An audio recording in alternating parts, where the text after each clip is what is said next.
Everyone, myself Dr. Nisha Malik, Assistant Professor from Department of Physiotherapy. Welcome to our YouTube channel, which is RPIT Academics. So my topic is patent ductus arteriosus.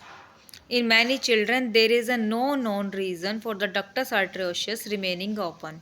However, PDA is seen more often in the following: premature infants, infants born to a mother who had rubella during the first trimester of pregnancy. Then effects.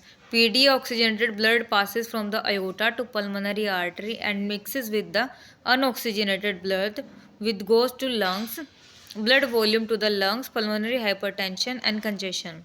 Further, because blood is pumped at the high pressure through the PDA, the lining of the pulmonary artery will become irritated and inflamed.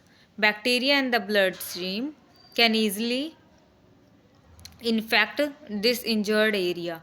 Bacterial endocarditis.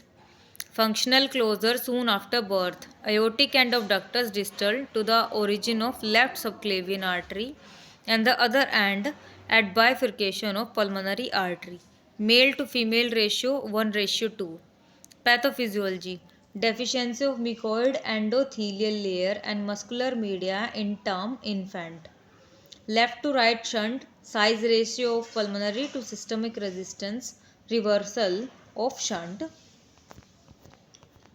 Then signs and symptoms of PDA: fatigue, sweating, tachypnea, shortness of breath, congested breathing, disinterest in feeding or tiring while feeding, poor weight gain, murmur, increased systolic BP, bounding pulse.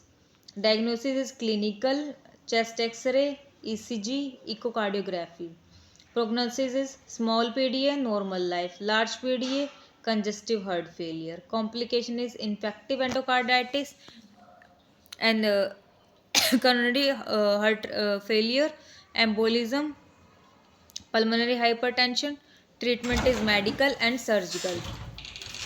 So in medical management, indomethacin IV may help close a PDA.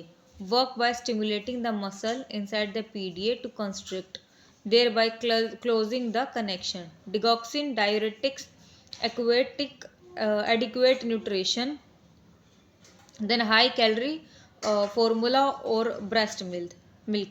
Special nutritional supplements may be added to formula or pumped breast milk that increase the number of calories in each ounce, thereby allowing your baby to drink less and still consume enough calories to grow properly. Supplemental tube feedings.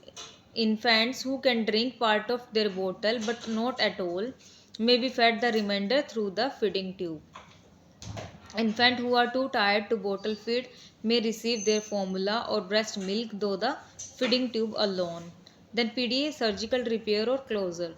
Repair is usually indicated in infants younger than 6 months of age who have large defects that are causing symptoms such as poor weight gain and rapid breathing.